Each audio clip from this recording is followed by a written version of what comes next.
অনেকে জিন বশ করতে চান, বাধ্য করতে চান, অনুগত করতে চান, জিন হাসিল করতে চান। এই আমল করার পূর্বে অবশ্যই আপনাকে যে কোনো একজন পারদর্শী আলেম বা এই কাজে পারদর্শী বা পীর সাহেবের কাছ থেকে অনুমতি নিতে হবে, ইজাজত নিতে হবে। আর এই কাজ করার ক্ষেত্রে অবশ্যই আপনি সাহসী হতে হবে এবং আমল ঠিক থাকতে হবে। যদি সাহসী না হন, আমল ঠিক ঠিক যদি না থাকে, তাহলে কিন্তু এই কাজ করতে গেলে আপনি বিপদে পড়বেন। তো এই দুটো যদি আপনি ঠিক থাকে, সাহস থাকতে, মনে অতিরিক্ত সাহস থাকতে হবে। সাহস ছাড়া এই কাজ করা যাবে না, আমল ঠিক থাকতে হবে।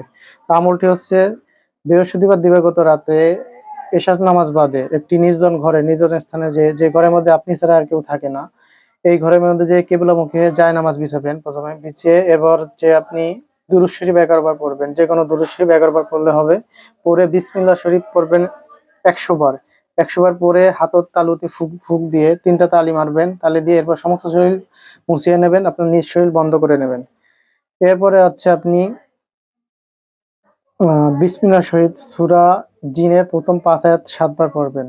এরপরে আয়াতুল কুরসি 7 বার এবং 4 কুল ধারাবাহিকভাবে সূরা কাফিরুন, প্রথম কাফিরুন পড়বেন সূরা, এরপর সূরা ইখলাস পড়বেন 7 বার, এরপর সূরা ফালাক 7 বার, সূরা নাস 7 বার। ধারাবাহিকভাবে এভাবে প্রত্যেকটা 7 বার 7 বার করে লাস্টে আবার দুরূদ শরীফ পড়ে নেবেন।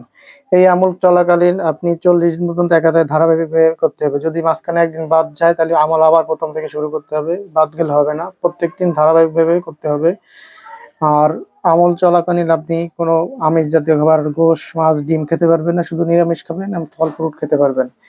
আমল 40 দিন, আমল শেষে 41 দিন আবার এই আমলটি 41 দিন রাতে এই আমলটি শেষ করে এবার সূরা ইখলাস পড়বেন বিসমিল্লাহ শহীদ 100 বার পরে, এরপর নিজ মনের আশা আল্লাহর কাছে বলবেন, মনোবাঞ্ছনা বলবেন, ইনশাআল্লাহ এরপরে যে কোনো একটি জিন এসে আপনার সামনে হাজির হবে, এসে আপনাকে সালাম দেবে।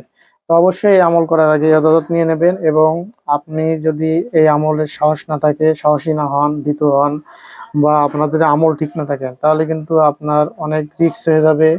আপনি এমনকি এই অনেক ক্ষেত্রে বলা হয়েছে এই আমল করার ক্ষেত্রে জীবনের রিস্ক থাকে।